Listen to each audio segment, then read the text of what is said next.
የኢራንን ጦርነት ተከትሎ ከቀደመው ዘመን አንስቶ እስከ ዛሬ ድረስ ትልቅ መከራከሪያ የነበረ አንድ ጥያቄ በህዝብ ሙስሊሙ ዘንድ ተነስቷል።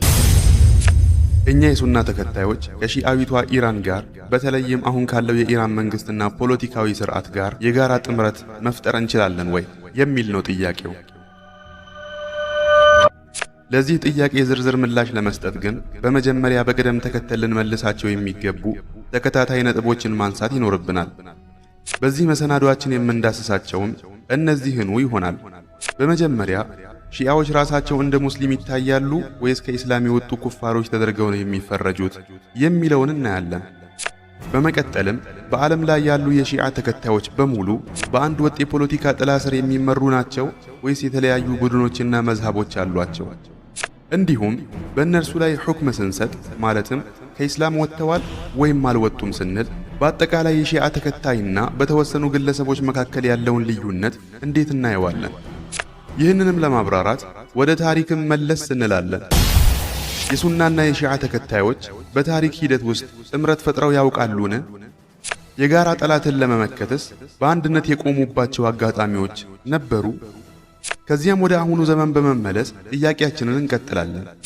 የዘመናችን ሺዓዎች እነማን ናቸው? ከቀደሙትስ ጋር በምን ይመሳሰላሉ? በምንስ ይለያያሉ? የአሁኗ ኢራንስ ማንነት ምንድን ነው? የዘመናዊ ሺዓ ተወካይ ናት ወይስ የቀደሙት ሺዓዎች ምትክ? ወይስ ከእስልምናው ይልቅ የፋርስ ብሔርተኝነት ያመዝንባታል? በሌላ በኩል ደግሞ እነሱስ እኛን እንዴት ይመለከቱናል? ለብዙዎች የሺዓ መዝሃብ ተምሳሌ ተደርጋ የምትታየው የኢራን መንግስት በዚህ ዘመን ለሚገኙ የሱና ተከታዮች ያላት አመለካከት ምን ይመስላል? በመጨረሻም ወደ ዋናው ጥያቄያችን እንመለሳለን። ከሺዓዎች ጋር ጥምረት ስለመፍጠር ስናወራ ለመሆኑ እኛ ማንን? እኛንስ የሚወክለን አካል ማን ነው? የእነኚህን ሁሉ ጥያቄዎች ምላሽ የምናገኘው ይህንን መሰናዶ እስከ ፍጻሜው ስንከታተል ነው። ነጥቦቹን በዝርዝር ከመመልከታችን በፊት ግን ቀደም ሲል በእነዚህ ጉዳዮች ዙሪያ ያቀረብናቸውን መሰናዶዎች ማስታወስ ተገቢ ይሆናል። ምክንያቱም ዛሬ ለምናነሳቸው ጥያቄዎች አብዛኛዎቹ ቀደም ባሉት ክፍሎች በከፊልም ቢሆን ምላሽ የተሰጠባቸው ናቸው። ለምሳሌ ከጥቂት ቀናት በፊት ስለ ሺዓ፣ ስለ ኢራንና ስለ ሀገሪቱ ፖለቲካዊ ስርዓት የተወሰኑ መሰናዶዎችን ማቅረባችን ይታወሳል። በመሆኑም ቀደም ሲል በዝርዝር የገለጽናቸውን ነጥቦች እዚህ ጋር ባጭሩ እያለፍን ወደ ዋናውና የመጨረሻው ምላሽ በተቻለን ፍጥነት እንሸጋገራለን። ከኢራን ጋር ጥምረት መፍጠር እንችላለን ወደሚለው ጥያቄ ከመመለሳችን በፊት አሁኑኑ ምላሽ የሚሻውን የመጀመሪያውን ነጥብ እናንሳ። ለመሆኑ ሺዓዎች ካፊሮች ናቸውን? ሺዓዎችን በጅምላ ካፊር ብሎ መፈረጅ ከእውነት የራቀ ነው። ሺዓዎች ሃይማኖታዊ መሰረቱን የለቀቁና ቢድዓዎችን ወደ ዲን ያስገቡ ሙብተዲዖች ናቸው ሊባሉ ይችላሉ። አንዳንዶች ሺዓዎችን ለማክፈር እንደ ዋቢ የሚጠቅሷቸውን የሸይኹል ኢስላም ኢብኑ ተይሚያን አስተያየቶች ብናጤን እንኳ የእሳቸው አጠቃላይ መደምደሚያ ሺዓዎች ቢድዓ ውስጥ የወደቁ ሙስሊሞች መሆናቸውን ነው የሚያመለክተው። እርግጥ ነው በመካከላቸው ወደ ክህደት የሚያደርሱ የቢድዓ ተግባራት ሊኖሩ እንደሚችሉ አይዘነጋም። ይህንን መዝሃብ ገና በመጀመሪያው የመሰረቱት አካላት ፋርሶች የሚሆኑ አረቦች በቁርአን እንደተጠቀሱትና ተውራትን እንደከለሱት የአይሁድ ሊቃውንት ሊታዩ ይችላሉ። አይሁዳውያኑ ተውራትን በገዛ እጃቸው ጽፈው ይህ ከአላህ ዘንድ የመጣ ነው እንዳሉት ሁሉ እነዚህም መሰረታዊ በሆነው የኢስላም አስተምህሮ ውስጥ የሌሉ አዳዲስ ነገሮችን ፈጥረዋል። በተለይም የኢማንን ጽንሰ ሐሳብ እንደ አንድ የእምነት ማዕዘን አድርገው መቅረጻቸው ከሌሎች የባዕድ እምነቶች የተቀዳ መሆኑን ያረጋግጥልናል።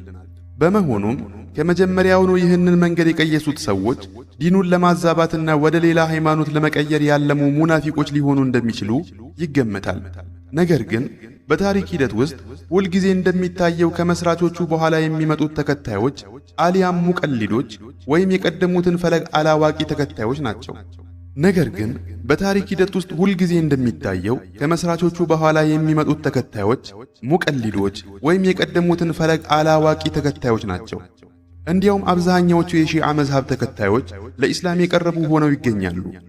እነዚህን ትርክቶችና ቢድዓዎች ከመሰረታዊ የእስልምና አስተምህሮ ጋር ለማስማማትም ይጥራሉ።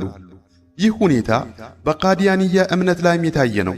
መስራቹ ከእስልምና የወጣ ቢሆንም ከእርሱ በኋላ የመጣው የአሕመድያ ዘርፍ ግን ራሱን ወደ እስልምና ለማቅረብ በተለያዩ አጋጣሚዎች ሞክሯል። ስለዚህ በመጀመሪያዎቹ የሺዓ መስራቾችና በዛሬዎቹ ተከታዮች መካከል ትልቅ ልዩነት አለ። መስራቾቹ ተውራትን እንደከለሱት የአይሁድ ሊቃውንት የእምነቱን ምንጭ ለማጥፋት የሞከሩ ሊሆኑ ይችላሉ።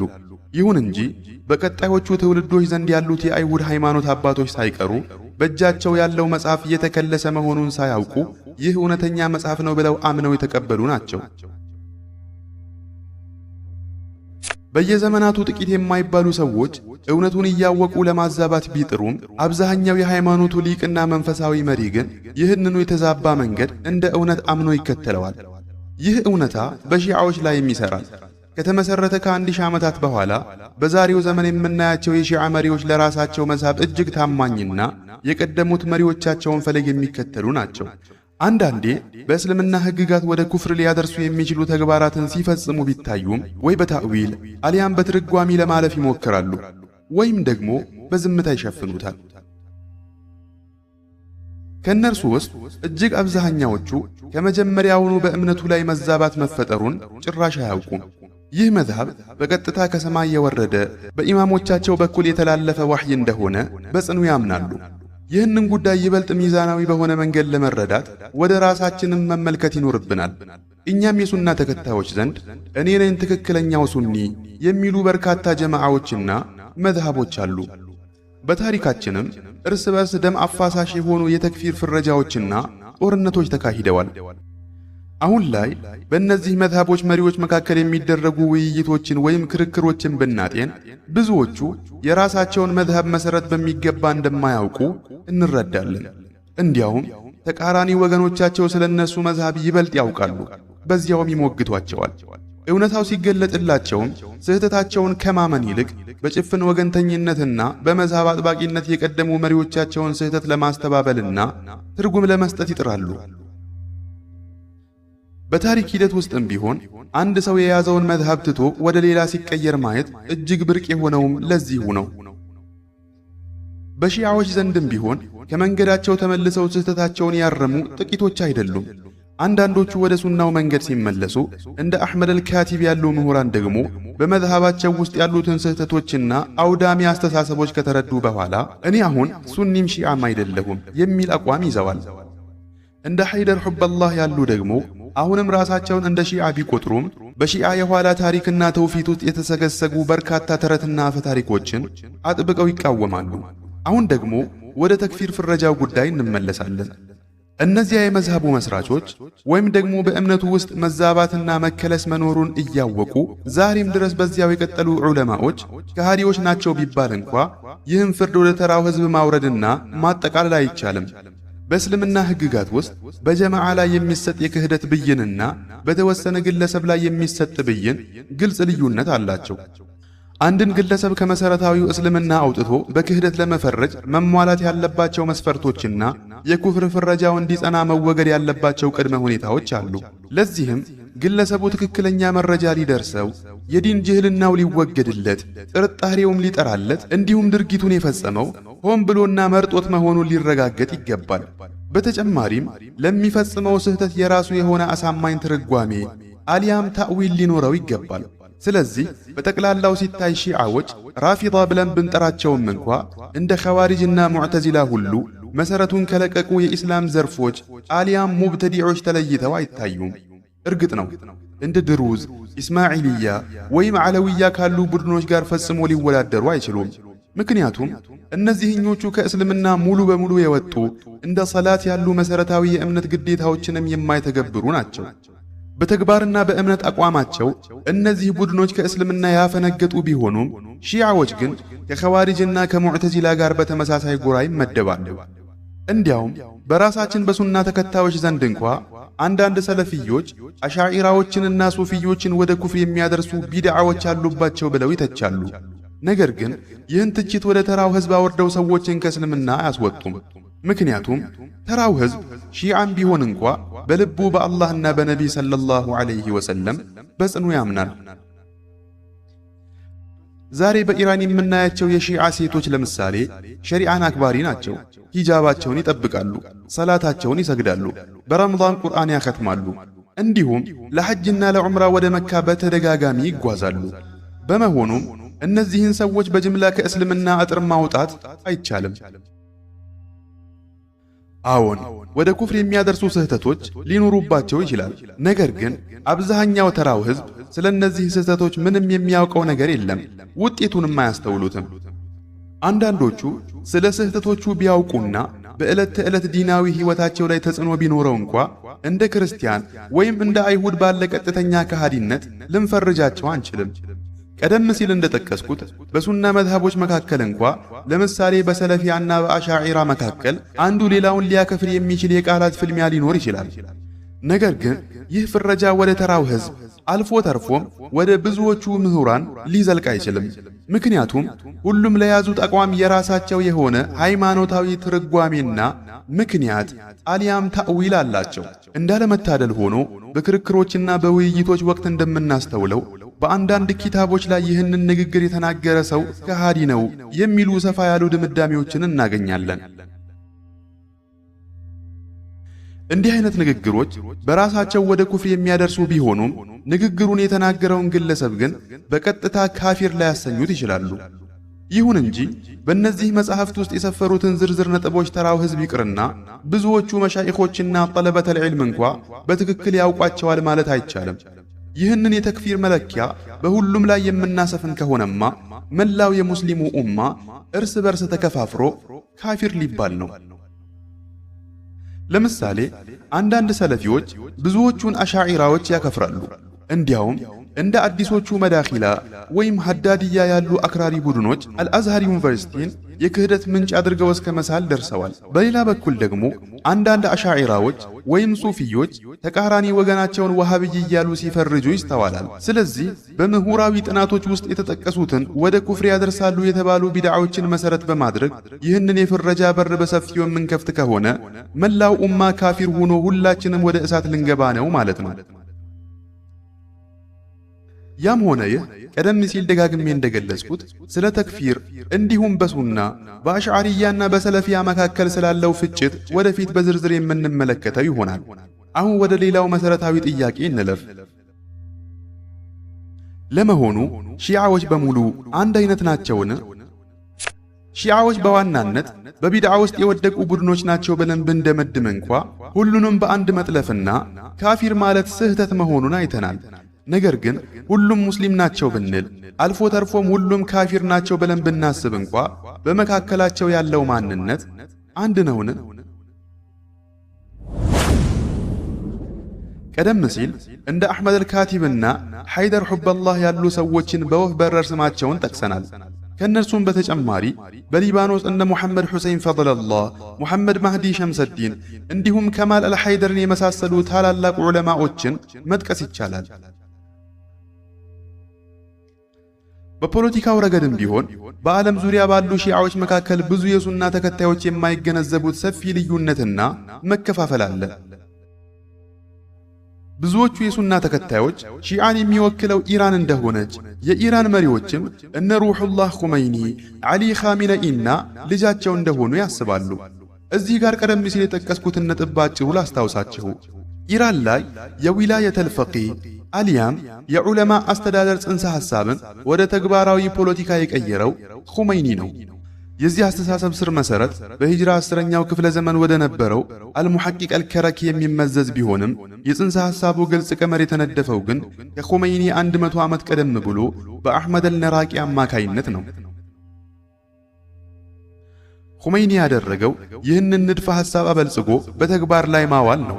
የሐሳቡ ጭብጥ ባጭሩ እንዲህ ነው። መህዲ የተሰኘውና የሚጠበቀው 12ኛው ኢማም በታሪክ ሂደት ውስጥ ተሰውሯል። የሱ ተከታዮችም እሱ እስኪመለስ ድረስ መጠበቅ ነበረባቸው። ነገር ግን ስውርነቱና ቆይታው ረዘም ሲል እስኪመጣ ድረስ ያለ መሪ መጠበቅ አንችልም የሚል መከራከሪያ መጣ። በዚህም ስውር በሆነው ኢማም ስም አንድ ፈቂህ የሆነ ዓሊም ስልጣኑን ተረክቦ ይምራ የሚል አዲስ ፈጠራ መጣ። ኹመይኒም ይህንኑ ሐሳብ በራሱ ላይ በመተግበር ተጠባቂ ለሆነው ኢማም ተተኪ አሊያም ወኪል በመሆን ወላየተል ፈቂህ ሆኖ ተገኘ። ይህ የወላየተል ፈቂህ ወይም የሊቃውንት ፍጹም የበላይነት ጽንሰ ሐሳብ ግን በሁሉም ሺዓዎች ዘንድ ተቀባይነት አለው ማለት አይደለም። እንዲያውም ብዙዎቹ ታላላቅ ዑለማዎቻቸው በዚህ ሐሳብ አይስማሙም። ለምሳሌ ከኢራን አብዮት በፊት እጅግ የገዘፈ ስም የነበራትና አሁንም ድረስ ትልቅ ተጽዕኖ ያላት የኢራቅ የዑለማዎች ጀማዓ ይህን የፖለቲካ ቀመር በጽኑ ትቃወማለች። ቀደም ሲል በአቡል ቃሲም አልኹኢ አሁን ደግሞ በዓሊ ሲስታኒ የሚመራው ይኸው የኢራቁ ነጀፍ ሺዓዊ ተቋም አሁንም ድረስ የሃይማኖትና የፖለቲካ መለያየትን ይደግፋሉ። የእነርሱም አቋም ግልጽ ነው። መህዲ እስኪመጣ ድረስ የሃይማኖት ሰዎች ቀጥተኛ የፖለቲካ ስልጣን ውስጥ መግባት የለባቸውም የሚል ነው። የሚገርመው ግን ተቃውሞው ከኢራን ውጭ ብቻ አይደለም። በራሷ በኢራን ቁም በተሰኘችው የዑለማዎች መፍለቂያ ከተማ ውስጥ እንኳ ተቃውሞዎች ነበሩ። የኹመይኒ ተተኪ ይሆናሉ ተብለው ይጠበቁ የነበሩት ሁሰይን ዓሊ አልሙንተዘሪ ከወላየተል ፈቂህ ጋር በነበራቸው ልዩነት ምክንያት ስልጣኑን ሳያገኙ ቀርተዋል። በሊባኖስ እነ ሙሐመድ ሁሰይን ፈድለላህና ሙሐመድ ማህዲ ሸምሰዲን እንዲሁም በርካታ የዓረብ ሺዓ ዑለማዎች ከኢራን ጋር በሌሎች ጉዳዮች ቢቀራረቡም እንኳ ይህንኑ የዑለማዎች ፖለቲካዊ አገዛዝ ፍልስፍና ግን ይቃወማሉ። እነዚህን የሺዓ ሊቃውንት ከፖለቲካዊ አቋማቸው አንጻር ከሃሪዲም አይሁዶች ጋር ማመሳሰል ይቻላል። ሃሪዲሞች ጽዮናዊነትን እንደ አንድ የፖለቲካ ፕሮጀክት እንጂ እንደ ሃይማኖታዊ ግዴታ አይቀበሉትም። እነዚህም የሺዓ ዑለማዎች የኢራንን ፖለቲካዊ መዋቅር በተመሳሳይ መልኩ ይመለከቱታል። ባጭሩ ለመጠቅለል ያህል ሺዓዎች በጅምላ ከሃዲዎች አይደሉም። በቡድንም ሆነ በግለሰብ ደረጃ በመካከላቸው ሚዛናዊ የሆኑና መካከለኛውን መንገድ የሚከተሉ በርካታ ሺዓዎች አሉ። ታሪክም ሆነ የአሁኑ ዘመን ይህንን እውነት ይመሰክራል። እርግጥ ነው አሁን ላይ እነዚህ ሚዛናዊ ወገኖች እንደ አሁኑ የኢራን መንግስት የፖለቲካ ጡንቻና ተጽዕኖ ላይኖራቸው ይችላል። ለዚህም ማሳያ የሚሆኑት ዘይድያዎች ናቸው። ዘይድያዎች በሱናና በሺዓ መካከል ያለ መካከለኛ መንገድ ሲሆኑ በታሪክ ሂደት ውስጥ በየመን ከነበረው የሻፊዕያ መዝሃብ ጋር እጅግ የተቀራረቡ ነበሩ። አሁን ግን የየመኑ አብዱልመሊክ አልሑቲ የዘይድያ ተወካይ ነኝ ቢልም ፖለቲካዊ ጥቅሙንና ከኢራን የሚያገኘውን ድጋፍ መሰረት በማድረግ ወደ ኢማሚያ ሺዓ አሊያም የኢራኑ መስመር አጋድሏል። ፖለቲካዊ ስልጣኑን ሲቆጣጠሩም በየመን ውስጥ ይኸው የኢራን መሰል የሺዓ አስተምህሮ እንዲስፋፋ እያደረጉ ነው። እዚህ ጋር ነው ዋናው ቁም ነገር ያለው። ፖለቲካና የግል ጥቅም የእምነት አቋምን ሊቀይሩ ይችላሉ። ኪታቦች እንደነበሩ ይቆያሉ። ነገር ግን የእነዚያ ኪታቦች ትርጓሜና አተገባበር እንደ ፍላጎቱ ይለዋወጣሉ። የሰው ልጅ አእምሮ ሁልጊዜም ለራሱ ስልጣንና ጥቅም ሲል ነገሮችን ከሁኔታዎች ጋር ያዛምዳል። ለዚህም ነው አንድ የሺዓ ቡድን አንዳንዴ ሲጠነክር፣ ሌላ ጊዜ ደግሞ ከሱናው ጋር ለመቀራረብ ሲሞክር የምናየው። ይህ ሁኔታ በራሳችንና በሱና ተከታዮች ዘንድም ይታያል። ከመካከላችን ሚዛናዊ የሆኑም እንደ ኸዋሪጆች የተክፊር መንገድን የሚከተሉ አክራሪዎችም ይወጣሉ። አሁንም እየተመለከትናቸው ነው። ሁሉም የሚጠቅሱት አንድ አይነት ኪታቦችን ነው። ለምሳሌ የኢብኑ ተይሚያን ኪታቦች በዋነኝነት ይጠቅሱታል። ነገር ግን ከነዚያው ኪታቦች ውስጥ እንደ ዳዒሽ ያሉ ድንበር አላፊ ቡድኖች ሲወጡ፣ በሌላ በኩል ደግሞ ለስልጣን የሚያጎበድዱና የገዢዎችን ስህተት የሚሸፍኑ እንደ መዳኺላ ያሉ ወገኖች ይወጣሉ። ሁሉም ግን የሚሟገቱት በተመሳሳይ ኪታቦች ነው። አሁን ደግሞ ወደሚቀጥለው መሰረታዊ ጥያቄ እንለፍ። በታሪክ ሂደት ውስጥ ሱኒዎችና ሺዓዎች የጋራ ጠላቶቻቸውን ለመመከት በአንድ ሰልፍ የተሰለፉበት አጋጣሚ ይኖር ይሆን? ወይስ አሁን የምናየው መቀራረብ ከዚህ ቀደም ተከስቶ የማያውቅ አዲስ ክስተት ነው? እንደሚታወቀው ቢያንስ አሁን ካለው ጦርነትና ብዙዎች ከኢራን ጋር ከሚያሳዩ ስሜታዊ አጋርነት በፊት በሁለቱ ጎራዎች መካከል ያለው ግንኙነት በከረረ መዝሃባዊ ጥላቻ የታጠረ ነበር። በተለይም በሱኒው ወገን ከሺዓ ጋር አብሮ መስራት አይታሰብም፣ እንዲህ አይነት ጥምረት በታሪክ ታይቶም አይታወቅም የሚለው አመለካከት በስፋት የሚታወቅ ነው። ነገር ግን ታሪክን እንደፈለጉ የመተርጎም ዝንባሌ መኖሩን መዘንጋት የለብንም። የሰው ልጅ አእምሮ የሚፈልገውን እውነት ለማግኘት ሲል ታሪክን የመቅረጽና እንደ ፍላጎቱ የመቃኘት ተፈጥሮ አለው። ታሪክ ደግሞ ሁሉንም ነገር አቅፎ የያዘ ማህደር ነው። በውስጡ ክህደትም ጥምረትም ይገኛል። በጥላቻና በጠባብ መዝሃባዊ እይታ ታሪክን የሚያጠና ሰው ሺዓዎች ሁሌም ቢሆን ከጀርባ ወጊዎችና ከዳተኞች ናቸው። በመርህ ደረጃም ተቅያን ስለሚከተሉ ልታምናቸው አትችልም። በመሆኑም ከእነርሱ ጋር የሚደረግ ጥምረት ፋይዳ የለውም ሊልህ ይችላል። በአንጻሩ ግን በሱኒዎቹም በኩል የታሪክን ገጽ ያቆሸሹ ክህደቶች አልጠፉም። ለምሳሌ በአንደሎስ ስፔን የነበሩት የቡድን ነገስታት አሊያም ሙሉክ ጠዋኢፍ አንዳንዶቹ ከጠላት ጋር በማበር የፈጸሙት ክህደት ከሺዓዎች አይተናነስም፣ እንዲያውም ይብሳል። ሌላው ቀርቶ ከእስልምና አስተምህሮ እጅግ የራቁት ድሩዞች እንኳን ከሞንጎላውያንና ከመስቀለኞች ጋር ጦርነት በነበረበት ወቅት ከሱኒዎች ጋር ቆመው እንደነበር በሌላ የታሪክ ድርሳናችን በዝርዝር አይተናል።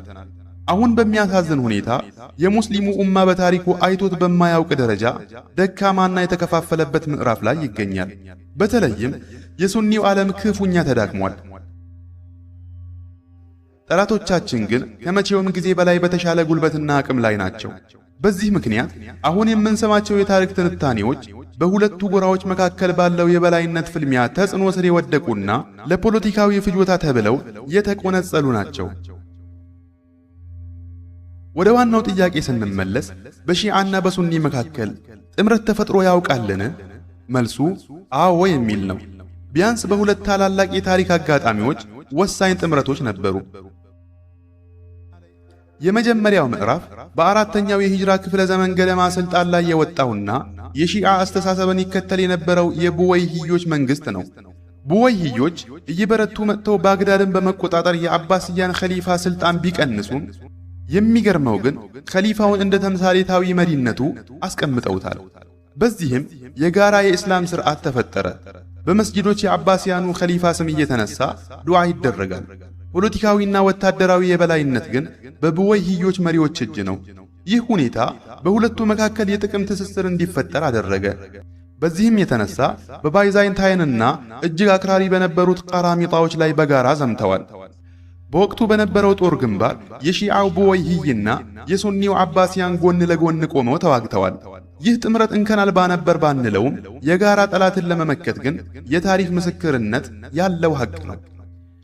በወቅቱ ቡወይሂዮች የጦር ኃይሉንና የፖለቲካዊ ስልጣኑን ሙሉ በሙሉ ተቆጣጥረውት ስለነበር ከሱኒዎች ጋር የተፈጠረው ጥምረት በሱኒው ወገን ካለ ምርጫ ይልቅ በሁኔታዎች አስገዳጅነት የመጣ የግዴታ ጥምረት ነበር። ይሁን እንጂ በዚህ የታሪክ አጋጣሚ ውስጥ አንድ የሚገርም እውነታ አለ። ሺዓዎቹ ቡወይሂዮች የሱኒውን መንግስት መዋቅር ሙሉ በሙሉ አልዋጡትም።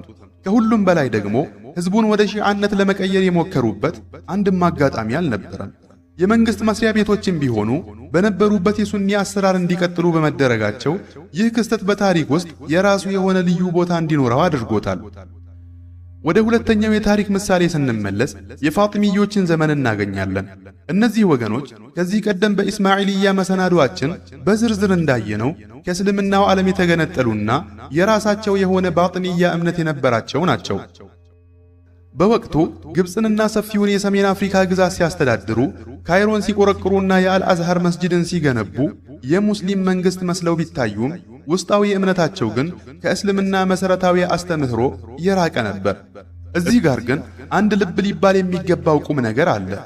ፋጢሚዮች ምንም እንኳ ግዛታቸውን እስከ ሶሪያ ድረስ ቢያስፋፉና ግባቸውም የአባሲያንን መንግስትና የሂጃዝን ምድር መቆጣጠር ቢሆንም የግብፅን የቱኒዚያንና የመግሪብን ህዝብ ወደ ኢስማዒልያ እምነት እንዲገቡ አላስገደዱም። ህዝቡ በነበረበት የሱኒ ማንነት እንዲቀጥል መፍቀዳቸው ለጥምረቱ ምቹ ሁኔታን ፈጥሮ ነበር። በዚያ ፈታኝ ወቅት የመስቀለኞች ወረራ በኡማውና በአባሲያኑ መንግስት ላይ የህልውና አደጋ ደቅኖ ነበር። በዚህ ግዙፍ አደጋ መሃል አንድ አስገራሚ የታሪክ ሽግግርም ተከሰተ። የዘንኪዎች መስራችና የመውሲሉ አሚር ኑሩዲን ማህሙድ ይህን አደጋ ለመመከት ሲል ከፋጢሚዮች ጋር በብዙ ጉዳዮች ላይ መቀራረብ ጀመረ። ወሳኙ የታሪክ ምዕራፍ የተከሰተው ኑሩዲን ማህሙድ በግብፅ ያለውን የሙስሊም ህዝብ ከመስቀል ጦረኞች አገዛዝ ለመታደግ በአሰዱዲንና በሰላሁዲን አልአዩቢ የሚመራ ጦር ወደዚያ በላከ ጊዜ ነው። ምንም እንኳ ግብፅ በፋጢሚዮች የምትመራ ብትሆንም የኡማውን አንድነት ለማስጠበቅ ሲባል የሱኒው ጦር ወደ ግብፅ ዘለቀ። በወቅቱ የነበረው የፋጢሚይ መንግስትም እነዚህን ጀግኖች በክብር ተቀበላቸው።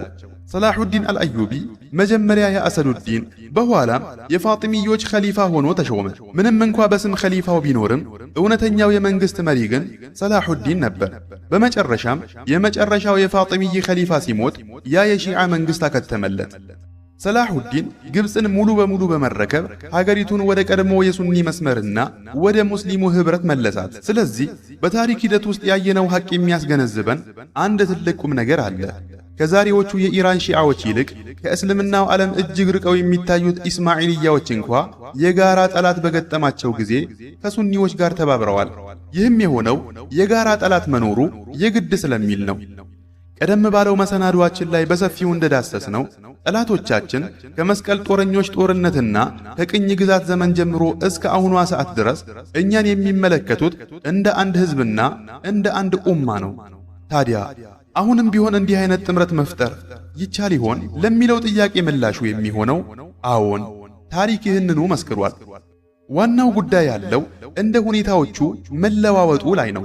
ምንም እንኳ እስማዒልያዎች አላህን የሚያመልኩበት መንገድም ሆነ የሰላት አሰጋገዳቸው ከኛ የተለየ ቢሆንም ከባህላዊና ከስልጣኔ አንጻር ግን የዚሁ የእስልምና ዓለም አካል ናቸው። ራሳቸውንም እንደ ሙስሊም ነው የሚቆጥሩት። በመሆኑም እኛን እንደ አንድ ጠላት ለሚፈርጀን ወገን ምላሽ ለመስጠት ከነሱ ጋር መተባበር የታሪክ ክስተት ሆኖ አልፏል። እዚህ ጋር ልብ ሊባል የሚገባው መሰረታዊ ነጥብ ጉዳዩ የሚወሰነው በመሪዎቹ እይታ ላይ መሆኑን ነው። ሃይማኖቱ ያው ነው። የሺዓም ሆነ የኢስማዒልያ ኪታቦች መሰረታዊ መርሆችም አሁንም አልተቀየሩም። ነገር ግን እነዚህን መርሆች የሚተረጉሙትና መሬት ላይ የሚያወርዷቸው ሰዎች ይለዋወጣሉ። አንድ መሪ ራሱን ለሱኒው ዓለም ቅርብ አድርጎ ካየ ጥምረት ይፈጠራል። በተመሳሳይ ዘመን ደግሞ መቀራረብን የሚሹ ሱኒ መሪዎችም ካሉ ግንኙነቱ ይጠነክራል። ስለዚህ ጉዳዩ የሰዎች እይታና የፖለቲካ ውሳኔ ውጤት እንጂ በቋሚና በደረቅ ርዕዮተ ዓለማዊ ቀመሮች ብቻ የሚመራ አይደለም። ኪታቦቹ ባሉበት ቢቆዩም የሰዎች ግንዛቤና ትርጓሜ ግን እንደየዘመኑ ይለዋወጣል። በቅርብ የታሪክ አጋጣሚዎች ውስጥ ለዚህ ጥምረት ትልቅ ማሳያ የሚሆነን በ1920 በኢራቅ የተካሄደው አብዮት ነው። በወቅቱ የእንግሊዝን ወረራ ለመመከት የሱኒም ሆነ የሺዓ ዑለማዎች የጋራ ጦር እንዲመሰረትና ሕዝቡ በአንድነት እንዲነሳ ፈትዋ ሰጥተዋል። በዚህም የተነሳ ነጀፍና ከርበላ ከባግዳድ ከፈሉጃና ከመውሲል የጎሳ መሪዎች ጋር እጅና ጓንት ሆነው ወራሪውን የእንግሊዝ ኃይል በአንድ ግንባር ተሰልፈው ተዋግተዋል። አሁን ደግሞ ወደ አሁኑ ዘመን ጥያቄ እንመለስ። አሁን ሺዓዎችን የሚወክላቸው ማን ነው? ኢራንስ የሺዓው ዓለም ብቸኛ ተምሳሌት ነች? ስለ ሺዓዎች ማንነትና ስለ እምነታቸው መሰረት ቀደም ሲል በአንድ ሙሉ ዝግጅታችን ዳሰነዋል። በአጭሩ ግን ከአቂዳ አንጻር ሺዓዎች ምንም አልተለወጡም። ያ በጅምሩ ላይ የነበረው የሺዓነት አስተሳሰብ ዛሬም በዋና ዋና መርሆቹ ላይ ጸንቶ ይገኛል። በተለይም ኢማማ አልያም የኢማሞች አመራርና ማህዲን መጠባበቅ የሚሉት መሰረታዊ እምነቶቻቸው ያው ናቸው። አንዳንዶች የኢብኑ ተይሚያን ኪታቦች በመጥቀስ እነሱ ቢድዓ እንጂ ከእስልምና የወጡ ካፊሮች አይደሉም የሚለውን ብይን ለማጣጣል ሲሉ የአሁኖቹ ሺዓዎች የጥንቶቹ አይደሉም የሚል መከራከሪያ ያቀርባሉ። ይህ ግን ከታሪካዊ እውነታ ጋር አይገጥምም። የሺዓ እምነት መሰረታዊ መርህ አልተቀየረም። በዘመናችን የተጨመረው ብቸኛው ነገር ዊላየተል ፈቂህ አልያም የሊቃውንት አገዛዝ የሚለው ንድፈ ሐሳብ ሲሆን ይህም የፖለቲካ አስተዳደር ስልት እንጂ በእምነቱ ላይ ያመጣው አንዳችም ለውጥ የለም። አሁን ደግሞ ሌላ መሰረታዊ ጥያቄ እናንሳ። ኢራን የሺዓውን ማህበረሰብ ወይስ የፋርስን ብሔር ነው የምትወክለው? በባለፈው ዝግጅታችን ላይ በከፊል እንደዳሰስነው የአሁኗ ኢራን የግዛት ወሰን የቀድሞዋን ታላቋን የፋርስ ግዛት ሙሉ በሙሉ አይወክልም። በሌላ በኩል ደግሞ የሺዓው ማህበረሰብ ማለት የኢራን ህዝብ ብቻ ማለት አይደለም። የኢራን ህዝብ የዓለምን ሺዓዎች ግማሽ ያህል እንኳ አይወክልም። እንደ እውነቱ ከሆነ በዓለም ላይ ካሉ ሺዓዎች መካከል ወደ 40 በመቶ የሚጠጉት ብቻ ናቸው በኢራን የሚኖሩት። ምንም እንኳ ከኢራን ህዝብ 90 በመቶ ሺዓ ቢሆንም ከዓለም አቀፉ የሺዓ ቁጥር አንጻር ሲታይ ግን አብዛኛው የሺዓ ማህበረሰብ ከኢራን ውጭ ነው የሚገኘው። ከኢራን በመቀጠል ፓኪስታን 14 በመቶ የሚሆነውን የሺዓ ቁጥር ስትይዝ ህንድ፣ ኢራቅ፣ አፍጋኒስታን፣ የመን፣ ቱርክና አዘርባጃን በቅደም ተከተል ይከተላሉ። ስለዚህ ኢራን ለሺዓው ዓለም ትልቅ የፖለቲካና የሃይማኖት ሚዛን ብትሆንም የዓለም ሺዓዎች ሁሉ ብቸኛ ወኪል ልትባል ግን አትችልም። ከዚህ በተጨማሪ የሺዓዎች ዋነኛ ዲናዊ የዕልም ማዕከል ሐውዛ ኹመይኒ ስልጣን ከመያዛቸው በፊት በኢራቅ ነጀፍ ነበረች። ኹመይኒ የኢራንን መንግስት ከመሰረቱ በኋላ የሐውዛ ማዕከል ወደ ቁም እንዲዞር ቢደረግም የኢራቁ ነጀፍ የዕልም ማዕከል ግን እስከ አሁን ድረስ የራሱ የሆነ ነጻነት ያለውና ከኢራን የፖለቲካ ስርዓት አሊያም ወላየተል ፈቂህ ጋር በብዙ ጉዳዮች ላይ የማይስማማ ነው። ይህ ሁኔታ ከእስራኤልና ከዓለም አቀፉ አይሁድ ጋር ይመሳሰላል። እስራኤል ራሷን የዓለም አይሁዶች ሁሉ ወኪል አድርጋ ብታቀርብና አይሁዶች ሁሉ ወደ እስራኤል እንዲመጡ ብትወተውትም ብዙ አይሁዶች ግን የጽዮናዊነትን ርዕዮተ ዓለምም ሆነ የእስራኤልን መንግሥት ህልውና አይቀበሉትም። ኢራንን በተመለከተም አንዳንዶች ይህች ሀገር የሺዓን ካባ የደረበች የፋርስ ብሔርተኝነትና የቀድሞውን የመጁስ እምነት የምታራምድ ሀገር ነች የሚል ትችት ይሰነዝራሉ። ነገር ግን ሃይማኖትንና ብሔርተኝነትን ቀላቅሎ የመጠቀም ዝንባሌ በሁሉም ወገን ያለ ነው። ለዚህም የሳዳም ሁሴንን ምሳሌ መጥቀስ ይቻላል። ሳዳም ሁሴን መጀመሪያ ላይ ራሱን እንደ ዓለማዊና አክራሪ ብሔርተኛ ነበር የሚያቀርበው። ከኢራን ጋር ጦርነት በገጠመ ጊዜም ራሱን የገለጠው እንደ ሃይማኖታዊ መሪ ሳይሆን የፋርስን ግስጋሴ የሚገታ የአረብ ብሔር ጀግና አድርጎ ነበር። ጦርነቱንም የቃዲስያ ዘመቻ በማለት የሰየመው ሰሃባዎችን ወክሎ ሳይሆን በወቅቱ የነበሩ ሰሃባዎች አረቦች ስለነበሩ ብቻ ያንን የአረብ ማንነት ለፖለቲካ ፍጆታው ለመጠቀም ነበር። ስለዚህ ብሔርተኝነትና ሃይማኖት የሚጋቡበት ይህ ስልታዊ አካሄድ በሁሉም የፖለቲካ ጎራዎች ዘንድ የተለመደ ነው። ሳዳም ሁሴን ኩዌትን ከወረረ በኋላ ምዕራባውያን በሳዳም ላይ ብቻ ሳይሆን በገልፍ ሀገራት በሚገኙ ሱኒዎች ላይም ጦርነት በከፈቱ ጊዜ የሳዳም አገዛዝ ወደ እስላማዊ ንግግር ማዘንበል ጀመረ። በዚህም የተነሳ በ1993 የኢማን ዘመቻ አሊያም አልሐምለቱል ኢማንያ የተሰኘውን መርሃ ግብር በይፋ አወጀ። ይህም መርሃ ግብር እስከ አገዛዙ ውድቀት ድረስ ቀጥሏል። በዚህ ወቅት ከፍተኛ የሆነ ፖለቲካዊና ማህበራዊ ሽግግር ተከሰተ። ሳዳም ራሱን እንደ አንድ ሼኽና የሙስሊሞች መሪ አድርጎ ማቅረብ ጀመረ። ተመሳሳይ ሁኔታዎችን በሳዑዲ አረቢያ ማየት ይቻላል። ሳዑዲም በአረብ ማንነትና በእስልምና መካከል ጥልቅ ቁርኝት ተፈጠረ። ሳዳም የባዕዝ ብሔርተኝነቱን ሳይተው በዚህ የእምነት ዘመቻው አማካይነት ራሱን እንደ ኢስላማዊ መሪ በመሳል ብዙ መስጂዶችን ገንብቷል። በመስጂዶችም ውስጥ ኢማም ሆኖ ሲያሰግድ ታይቷል። በሳዑዲ አረቢያም ቢሆን መንግስቱ የተመሰረተው በአል ሱዑድ ቤተሰብና በሙሐመድ ኢብኑ አብዱል ወሃብ ኢስላማዊ አንጃ መካከል በተደረገ የታሪክ ስምምነት ላይ ነው። ንጉሥ አብዱል ዓዚዝ ሦስተኛዋን የሳዑዲ መንግሥት ሲመሰርት ሀገሪቱን የሳዑዲ አረቢያ ግዛት ብሎ በመሰየም በአረባዊ ማንነትና በኢስላማዊ ሕጋዊነት መካከል ያለውን ውህደት አጽንዖት ሰጥቶታል። ሌላው ማሳያ ደግሞ ቱርክ ነች። በአሁኑ ወቅት በቱርክ ያለው ብሔርተኛ ፓርቲ ራሱን እንደ ሴኪዩላር ቢቆጥርም ማንነቱ ግን ከዑስማንያ የታሪክ አሻራ ጋር የተቆራኘ ነው። ምንም እንኳ እስላማዊ ዳራ ቢኖረውም የብሔርተኛ ንቅናቄ ፓርቲ ከሚባለው ብሔርተኛ ድርጅት ጋር ጥምረት ፈጥሯል። ይህ ብሔርተኛ ቡድን ግሬይ ወልቭስ የተሰኘ ወታደራዊ ክንፍ ያለው ሲሆን ፕሬዝዳንት ኤርዶጋንም በተለይ በቅርብ ዓመታት ወደዚህ ብሔርተኛ መስመር ተጠግተው ይታያሉ። እንግዲህ እዚህ ጋር ነው የምናስተውለው ጽንፈኛ ሊባል የሚችል ብሔርተኝነት ከኢስላማዊ አስተሳሰብ ጋር አብሮ ሊጓዝ እንደሚችል ነው። እንዲያውም በምዕራቡ ዓለም እንኳ ሳይቀር የብሔር ጽንፈኛው ጎራ በሁለት የተከፈለ ሆኖ እናገኘዋለን። በአንድ በኩል ብሔርተኛ ዘረኛና ኤቲስት ሆኖ የቀድሞ የአውሮፓ ፓጋን ባህልን የሚናፍቅ ሲሆን፣ በሌላ በኩል ደግሞ በተለይ በአሜሪካና በአውሮፓ ጽንፈኛ ክርስቲያን፣ ጽዮናዊ፣ ነጭ ዘረኛና ሀገር ወዳድ ሆኖ ራሱን የሚገልጽ ወገን አለ። ስለዚህ በማንኛውም ቦታና ዘመን እነዚህ እርስ በርሳቸው የሚጋጩ የሚመስሉ ማንነቶች ማለትም ብሔርተኝነትና ሃይማኖት ተሳስረው ሊገኙ ይችላሉ።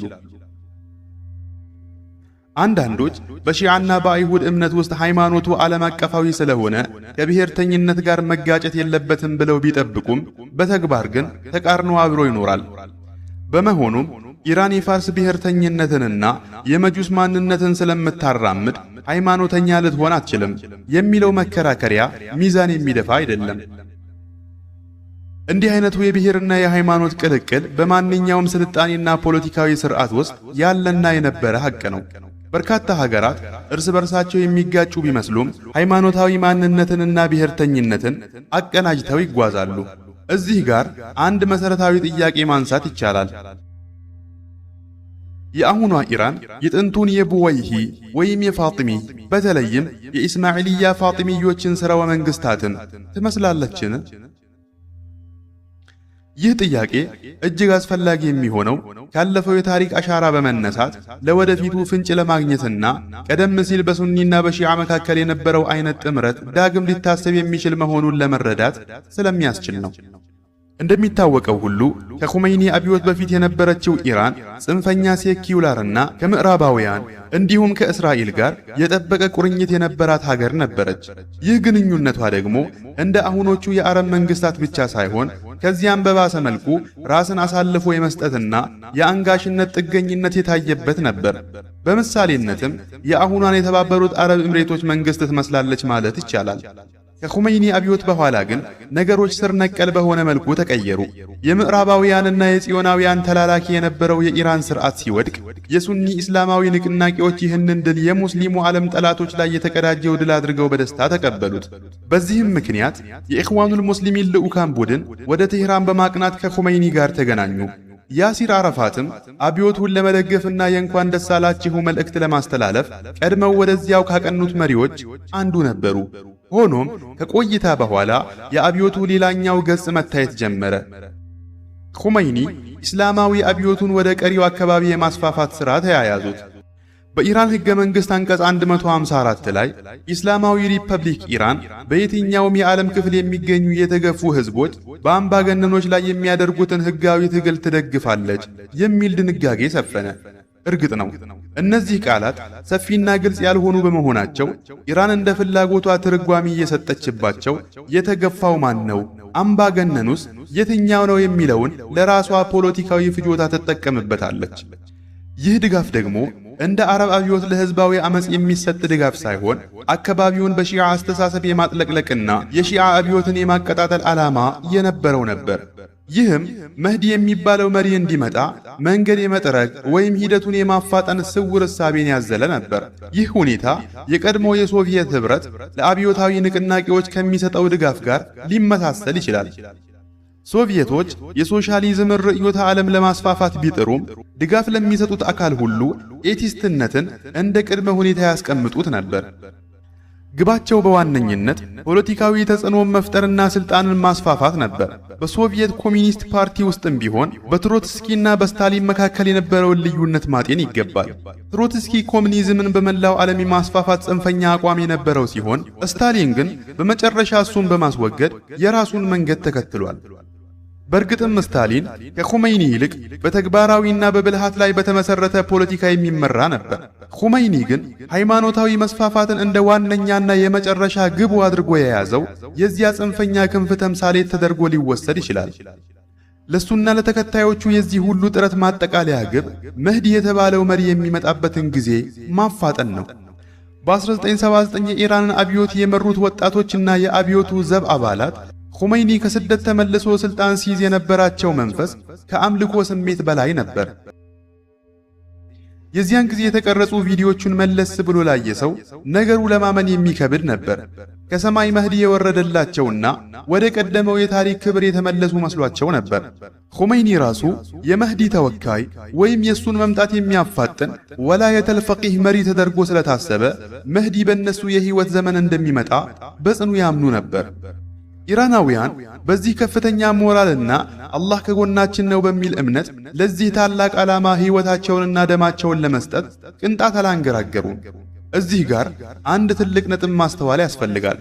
በእነርሱ እይታ የመህዲ መምጣት ተራ ክስተት ሳይሆን የሺዓዎች በመላው ዓለም ላይ የበላይ የመሆን ዕድል ነው። መህዲ ሲመጣ ኢራንና ሺዓዎች መላውን የሰው ልጅ የሚመሩበትና የሚጠብቁበት ዓለም አቀፋዊ ሥርዓት ይዘረጋል የሚል ጽኑ እምነት አላቸው። ያ ስሜትና ወኔ ምንጩም ይኸው ነበር። እዚህ ጋር ልክ እንደ ቀድሞ ሶቪየት ኅብረት ሁሉ ኢራንም የርዕዮተ ዓለም የበላይነትን የምታልም ዓለም አቀፋዊት ሀገር ሆና ተከሰተች። ወታደራዊ ጥንካሬዋ እንደ ሶቪየቶች ግዙፍ ባይሆንም ይህንን ግቧን ለማሳካት ግን የሚገፋት ጠንካራ እምነት አላት። በመሆኑም ከጅምሩ በተለያዩ ቋንቋዎች አረብኛን ጨምሮ የሬዲዮና የጋዜጣ ስርጭቶችን በመክፈት የሺዓን አስተሳሰብና የአብዮቱን ጥሪ ማሰራጨት ጀመሩ። አንዳንድ ጊዜም በመካ የሚገኙ ሐጃጆችን ሳይቀር ለአመጽ ይቀሰቅሱ ነበር። በዚያው በመካ የቁድስ ኃይል የተባለ የውጭ ክንፍ በማቋቋም የሺዓን አስተሳሰብ የሚያራምዱና ለዚህ ዓላማ የሚቆሙ አብዮተኞችን በዓለም ዙሪያ መደገፍ ተያያዙት።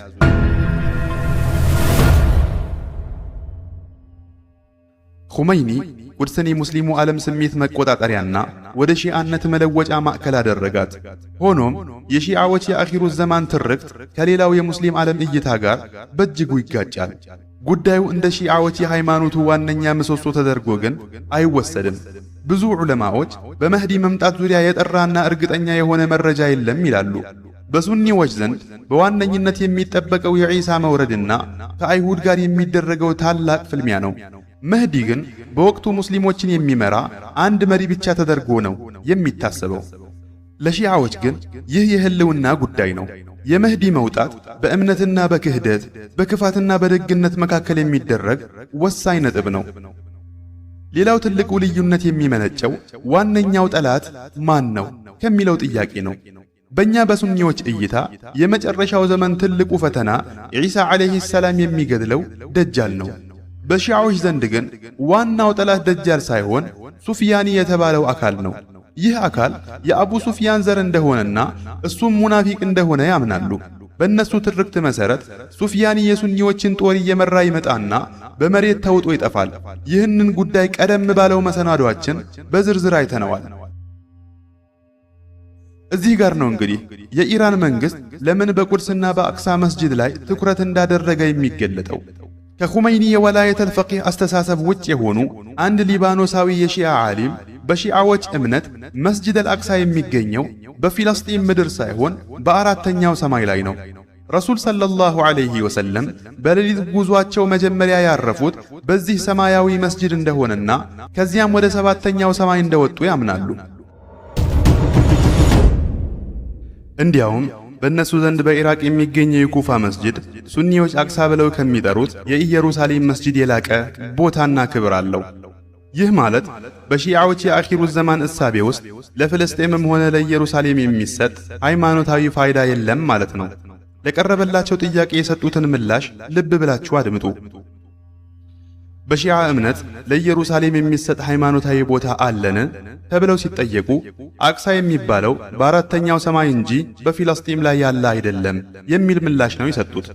ይህንን ሐሳብ የሚያጠናክረው ደግሞ በሁሉም የሺዓ መሪዎች ዘንድ ተቀባይነት ያለውና ማዕሳቱ ዛህራ የተባለውን ኪታብ የጻፈው ሙሐመድ ሰይድ ጃዕፈር ሙርተዳ የተባለው የሺዓ ፈቂህ ነው። እሱም ቢሆን በኪታቡ እውነተኛው መስጂድ አልአቅሳ የሚገኘው በአራተኛው ሰማይ ነው ሲል በግልጽ አስፍሮታል።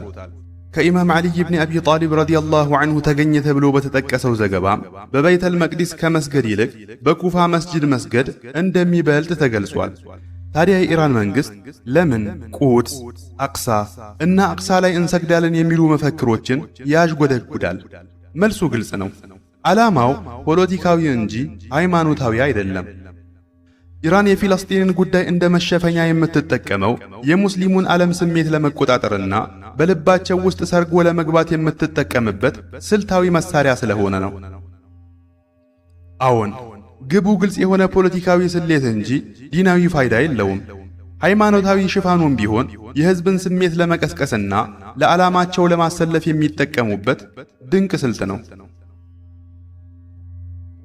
ስለ ሺዓዎች መዝሃብ ቀደም ብለን የሰማነውን ሐቅ ስንመለከት ኹመይኒ ለምን በቁድስ ላይ ትኩረት እንዳደረገ ግልጽ ይሆንልናል። ኹመይኒ ቁድስን እንደ ዋነኛው አጀንዳ ያነሳው የሌላውን ሙስሊም ማለትም የሱኒውን ዓለም ቀልብ ለመሳብ በአስተሳሰብ ለመቆጣጠርና እሱ ራሱ የመላው ሙስሊም መሪ ሆኖ ለመታየት የተጠቀመበት ስትራቴጂያዊ መጠቀሚያ ነበር። ታዲያ እዚህ ጋር የሚከተለው መሠረታዊ ጥያቄ ይነሳል። ታዲያ ኢራናውያን ፊለስጢንን ነፃ ለማውጣት ሞክረዋልን? ዓላማው በሺዓዎች እሳቤ መሠረት ውሸት ቢሆንም እንኳ በተግባር ግን ምን የሰሩት ነገር አለ? መልሱ አጭርና ግልጽ ነው፣ ምንም። ምክንያቱም የእነሱ ቀዳሚ ፍላጎት ፊለስጢንን ነፃ ማውጣት ሳይሆን ቀጠናውን በሺዓነት አስተሳሰብ ማጥለቅለቅ ነው። ግባቸው ለኛ የሚጠቅም ቢመስልም እንኳ መሠረታዊ ፍላጎታቸው ግን ቀጠናውን ወደ ሺዓነት መለወጥ ነው። ለነሱ የፍልስጤም ጉዳይ የመነሻ ሳይሆን የማጠቃለያ ግባቸው ነው። ኹመይኒ ለሺዓዊው አብዮት ኢራቅ ዋነኛ መግቢያ ናት ብሎ ያምን ነበር። በመሆኑም የቁድስ ነጻነት በከርበላ በኩል የሚል መፈክር አስተጋባ። በወቅቱ ኢራቅን ይገዛ የነበረውና በሱ እይታ ካፊር ተብሎ የሚፈረጀው ሳዳም ሁሴን እንደ ከርበላና ነጀፍ ያሉ የሺዓ ቅዱስ ስፍራዎችን ስለተቆጣጠረ በመጀመሪያው እርሱን ማስወገድ እንደ ቅድመ ሁኔታ ተወሰደ። በዚህም ሰበብ ከ1980 ጀምሮ ለ8 ዓመታት የዘለቀው የኢራን ኢራቅ ጦርነት ተቀሰቀሰ። በወቅቱ በሳዳም ሁሴን ይመራ የነበረው የኢራቅ ሺዓዎች ሳይቀሩ የገዛ ሀገራቸውን በመክዳት ከኢራን ጎን ተሰልፈው ተዋግተዋል። በዚህ ወቅት በባህረ ሰላጤው ሀገራት ሁሉ አለመረጋጋትና ብጥብጥ ሰፈነ። ለምሳሌ በ1981 በባህሬን የባህሬን ነጻነት ኢስላማዊ ግንባር የተባለውና በኢራን የሚደገፈው የሺዓ ቡድን የመንግስት ግልበጣ ሙከራ አድርጎ ነበር። በኩዌትም እንዲሁ ሒዝቡላህ የተባለ ቡድን በ1980ዎቹ በርካታ የቦምብ ጥቃቶችን ፈጽሟል። በ1985 የሀገሪቱን አሚር ለመግደልና ስልጣን ለመቆጣጠር ከመሞከር አልፎ በ1988 ጃቢሪያ የተባለችውን አውሮፕላን በመጥለፍ እስረኞች እንዲፈቱ ለማስገደድ የሞከረበት ክስተት በታሪክ የሚታወስ ነው። ከሁሉም በላይ ደግሞ የሐረመይን መገኛ በሆነችው ሳዑዲ አረቢያ ውስጥ የሂጃዝ ሒዝቡላህ የተባለ ቡድን በማደራጀት በ1988 በጁበይል ከተማና በሌሎች ስፍራዎች ጥቃት አድርሰዋል። በተለይም በሐጅ ወቅት በመካ የተፈጠረው ሁከትና በቴሌቪዥን የተላለፈው የጸጥታ ኃይሎች ላይ የተሰነዘረው ጥቃት የዚሁ ሴራ አካል ነበር። እንዲያውም የአብዮታዊ ዘቡ አባላት እንደ ሐጃጅ በመምሰል በሻንጣቸው ፈንጅ ይዘው ሲገቡ ተደርሶባቸዋል። በአጠቃላይ ኢራን ይህንን ሁሉ ትርምስና የሽብር ተግባር ስትፈጽም የነበረው በሌላ በኩል ሳዳም ሁሴን በባህረ ሰላጤው ሀገራት የገንዘብ ድጋፍ ጦርነቱን እያካሄደ ባለበት ወቅት ነበር። ይህንን ምስል በትክክል ለመረዳት ግን አንድ ሐቅ ማጤን ያስፈልጋል። መላው የባህረ ሰላጤው ቀጠናና ኢራን ራሷ ቀደም ሲል የምዕራባውያን በተለይም የእንግሊዝ ጥገኞች ነበሩ። የአሁኑን የቀጠናውን ድንበር ያሰመሩትም እነዚሁ ኃይሎች ናቸው። የኦቶማን ግዛት መፍረስና የኸሊፋነት ሥርዓት ማክተሙን ተከትሎ መላው ቀጠና በምዕራባውያን ቀጥተኛ ተጽዕኖ ስር ወደቀ። ብሪታንያ የፈለገችውን ድንበር አበጀች፣ የፈለገችውንም ቤተ መንግሥትና መሪ በዙፋን ላይ አስቀመጠች። ቀደም ብለን እንደገለጽነው የኢራኑ ሻህም የዚሁ የምዕራባውያን ወዳጅና የስትራቴጂያዊ ጥምረት አካል ነበሩ። ይሁን እንጂ የኹመይኒ አብዮት ይህንን የቆየ መዋቅር ሰባብሮ በመውጣት ለምዕራባውያን ፊት የማይሰጥ አዲስ መንግስት መሰረተ። አብዮቱ በፈነዳ በዓመቱ እንደ አውሮፓውያን አቆጣጠር በ1980 የአሜሪካ ፕሬዝዳንት ጂሚ ካርተር የካርተር መርህ በመባል የሚታወቀውን ፖሊሲ ይፋ አደረገ። ይህ ፖሊሲ የባህረ ሰላጤውን የነዳጅ ቀጠና ለአሜሪካ ወሳኝ ብሔራዊ ጥቅም አድርጎ የፈረጀ ሲሆን በማንኛውም የውጭ ኃይል የሚሰነዘር ተጽዕኖ እንደ ቀጥተኛ ጥቃት እንደሚቆጥርና በአስፈላጊው ወታደራዊ እርምጃ ምላሽ እንደሚሰጠው አበሰረ። ይህ የአሜሪካ ቁርጠኝነት የመነጨው ከ1970ዎቹ ትምህርት በመውሰድ ነበር። በተለይም በ1973ቱ በእስራኤል ላይ በተደረገው ጦርነት ወቅት የሳዑዲ አረቢያ መንግስት በምዕራባውያን ላይ የነዳጅ እገዳ መጣሉ አረቦች በኢኮኖሚያቸው ላይ ምን ያህል አደጋ ሊፈጥሩ እንደሚችሉ አሳይቷቸው ነበር። በመሆኑም አሜሪካ ቀጠናውን በቁጥጥሯ ስር ለማድረግና ዳግም እንዲህ አይነት አመጽ እንዳይነሳ ስልታዊ ስራዎችን መስራት ጀመረች። በኢራንና በኢራቅ ጦርነት ሰበብ አሜሪካ ወታደራዊ ግርማዋን በቀጠናው ብታሳይም በወቅቱ እንደ አሁኑ አይነት የሰፈር ጦር መሰረት ስላልነበራት ኢራን ያን ያህል የምታጠቃው የአሜሪካ ይዞታ አልነበረም። እዚህ ጋር ሊሰመርበት የሚገባው ቁልፍ ነጥብ የኹመይኒ አብዮት ዓለም አቀፋዊ መልክ ማጣቱ ነው። ኹመይኒ አብዮቱን በአረብኛም ሆነ በሱኒ ጥላ ስር ለማድረግ ባለመቻሉ የአረብ ህዝቦች ከጎኑ ሊቆሙ አልቻሉም። እንዲያውም ሳዳም ሁሴንና የርዕዮተ ዓለሙን አቅጣጫ የማይደግፉት እንኳ የኢራንን የሺዓነት ማስፋፋት ስጋት በመፍራት ከኢራቅና ከባህረ ሰላጤው ሀገራት ጎን ተሰለፉ። በዚህም ምክንያት የኹመይኒ የኢስላማዊ አብዮት ስርጭት ግብ መና ቀረ። ብቸኛው ስኬት የታየው በሊባኖስ ነበር። በ1975 በሊባኖስ የእርስ በርስ ጦርነት ወቅት በወቅቱ ተገፍተው የነበሩት ሺዓዎች በመንፈሳዊ መሪያቸው በሙሳ ሰድር አማካይነት የተገፉት ንቅናቄ አሊያም ሐረከተል መሕሩሚን የሚባለውን ቡድን መሰረቱ።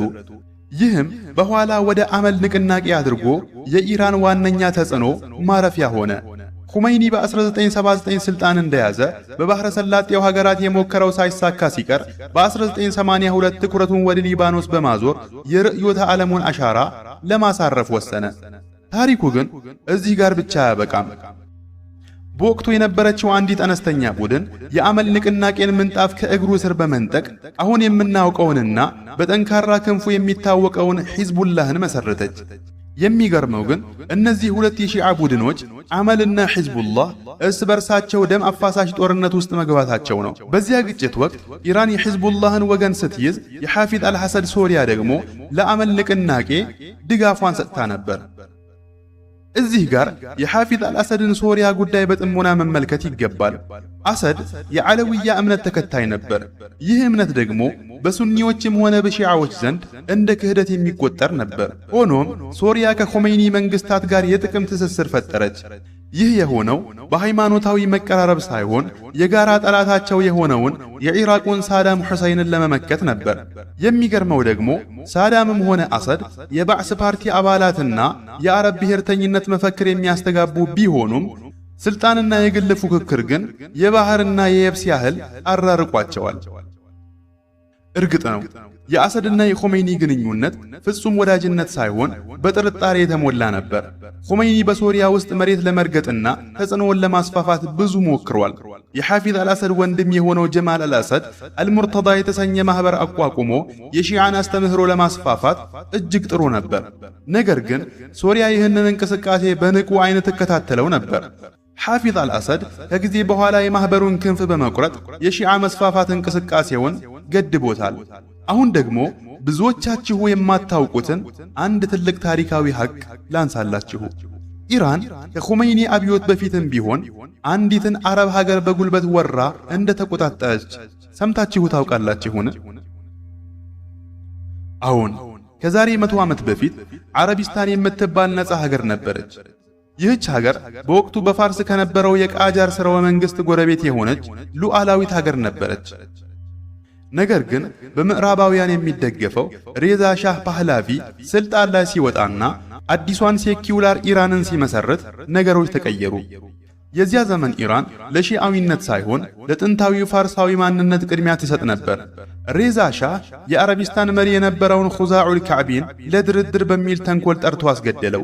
የአረቢስታን መሪ ልክ እንደ አሁኖቹ የዱባይ፣ አቡዳቢ ወይም ኳታር መሪዎች ትልቅ ግዛትና ስልጣን ነበረው።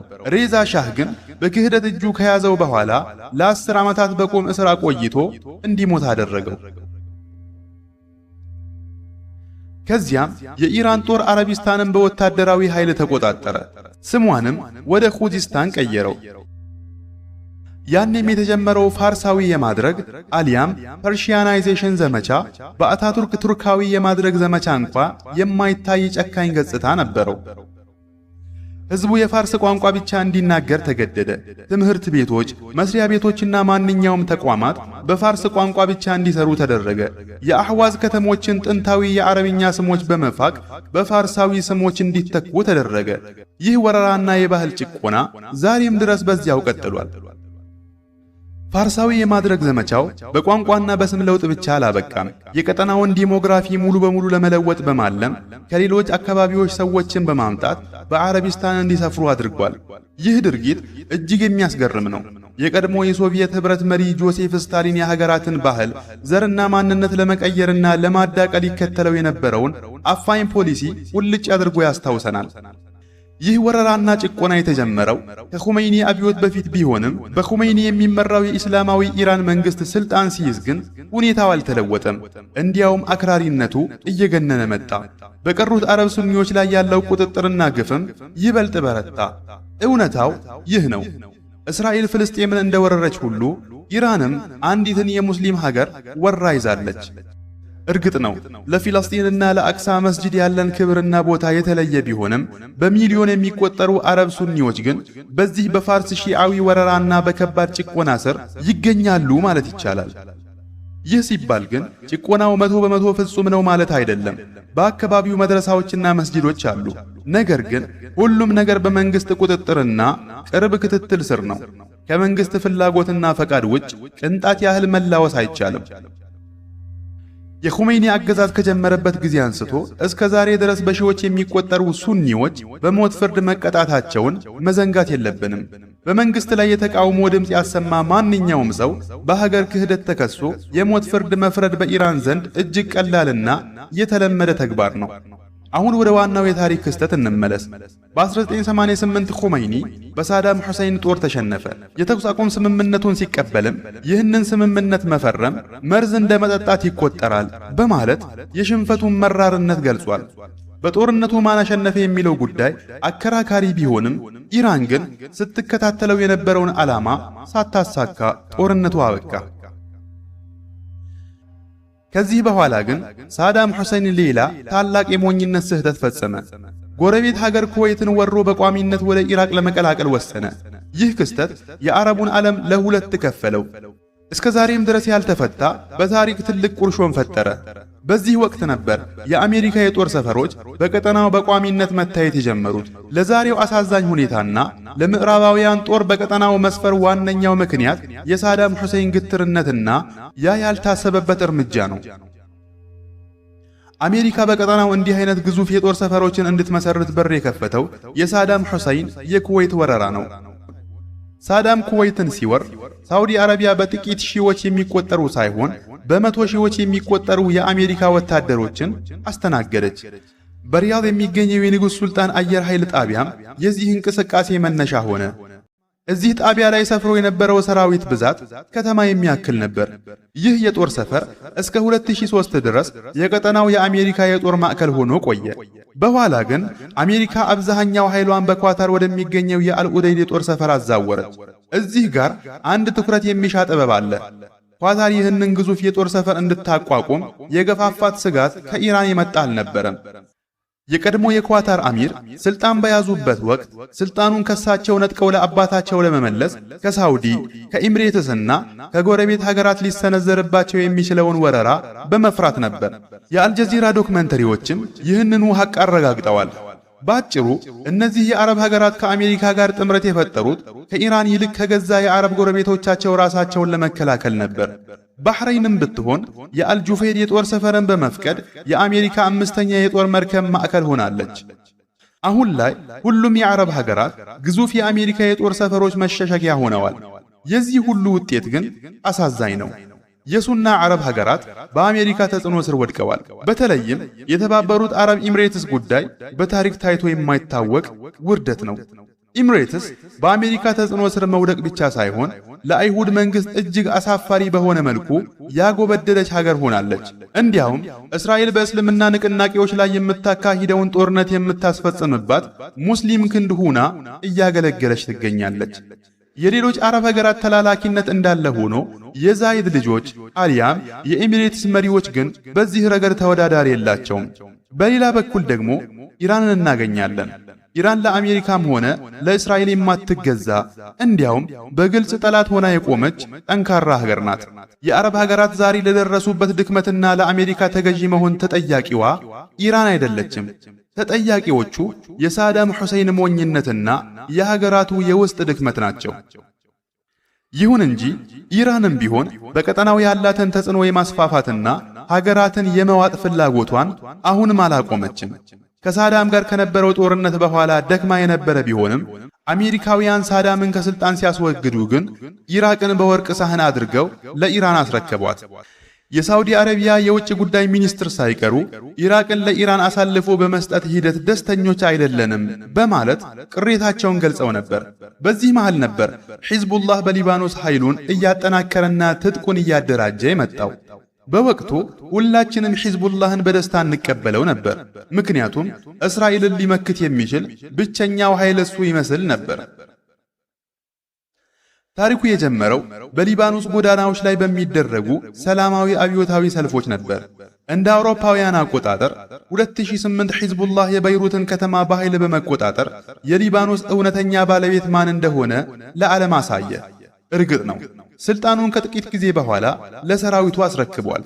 ነገር ግን እኛ እዚህ አለን፣ ዋናው ኃይልም እኛው ነን የሚል ግልጽ መልእክት ነበር ያስተላለፈው።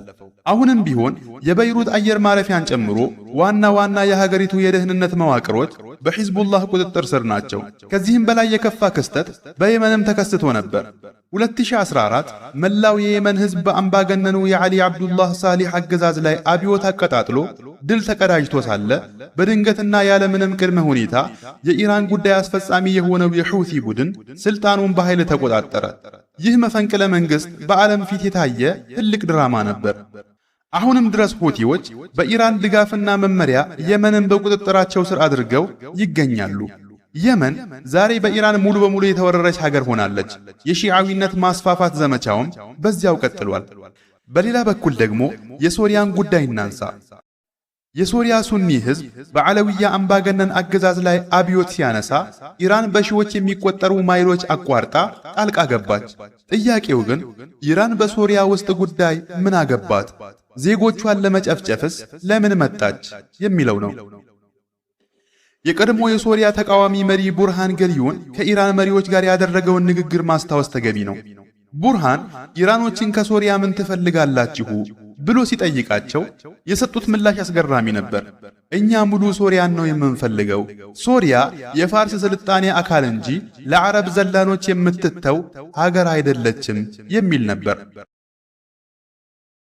ባጭሩ ሶሪያን እንደ ሃይማኖታዊና ታሪካዊ ግዛታቸው እንጂ እንደ ሉዓላዊ ሀገር አሁንም ድረስ አያዩዋትም።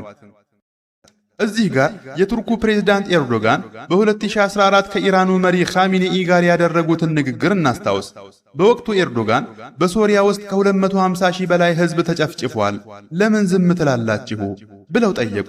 ኻሜኔኢም ሲመልሱ በሻር አልአሰድ እኮ እስራኤልን ብቻውን እየተጋፈጠ ያለ መሪ ነው አሉ።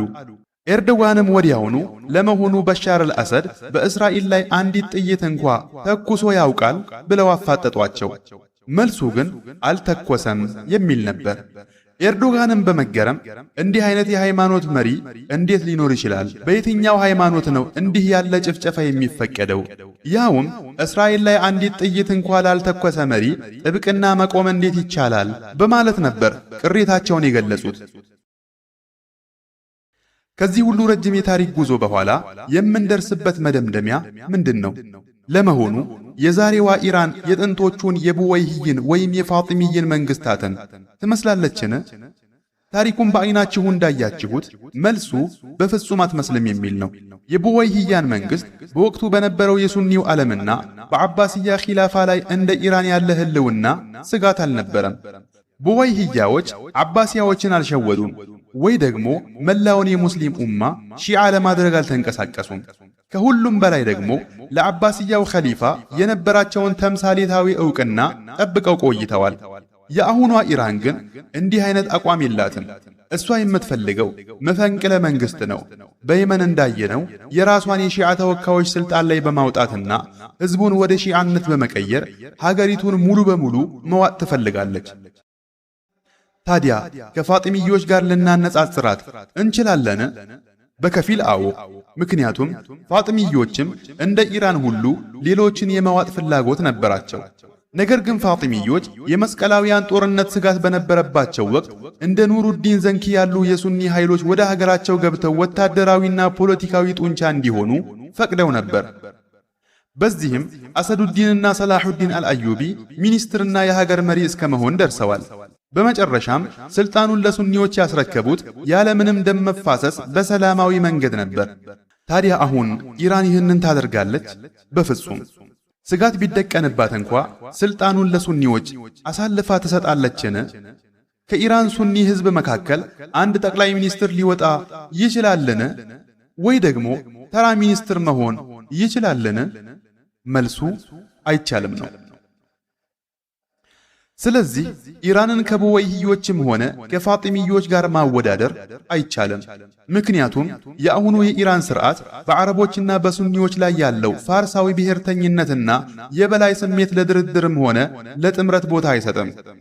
ከሁሉ ይልቅ ግን የአሁኗ ኢራን በተንኮልና በጭካኔ ተግባሯ ከቀራሚጣዎች ጋር ትቀራረባለች። ቀራሚጣዎች በ317 ሂጅራ በአቡ ጣሂር አልጀናቢ መሪነት መካንና የመስጂድ አልሐራምን ስፍራ የወረሩ ቡድኖች ነበሩ። እንዲያውም እነሱም እንደነሱ ሺዓ የነበሩት ፋጢሚዮችን እንኳ የኮነኗቸውና በኋላም የተዋጓቸው ቡድኖች ናቸው። ቀራሚጣዎች በሐጅ ወቅት በፈጸሙት ጭፍጨፋ ከ30 ሺህ በላይ ሙስሊሞችን ገድለው አስክሬናቸውን በዘምዘም ጉድጓድ ውስጥ ደፍነዋል። ከዚህም አልፎ ሐጀረል አስወድን ነቅለው በመውሰድ በሳዑዲ አረቢያ ምስራቃዊ ግዛት በሆነችው አልአሕሳእ ላይ የካዕባ መሰል ቤት መስርተው ነበር።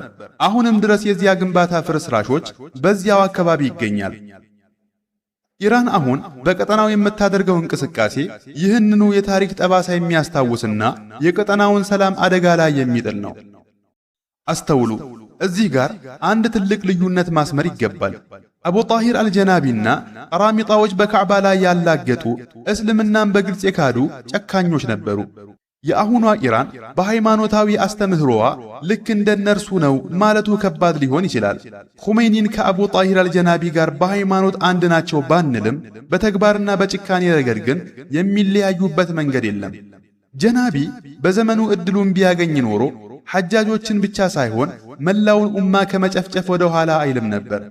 ኹሜኒና ኻሚነኢ ግን ስልጣኑንና ዕድሉን ሲያገኙ በሶሪያ ውስጥ ምን እንዳደረጉ ሁላችንም አይተናል። በሶሪያ ምድር የፈሰሰው የሙስሊሞች ደም በቁጥርም ሆነ በተግባር እስራኤል በጋዛ ከፈጸመችው ጭፍጨፋ በ10 እጥፍ ይበልጣል። ይህ በስሜት የሚነገር ሳይሆን በስታቲስቲክስ የተረጋገጠ እውነት ነው።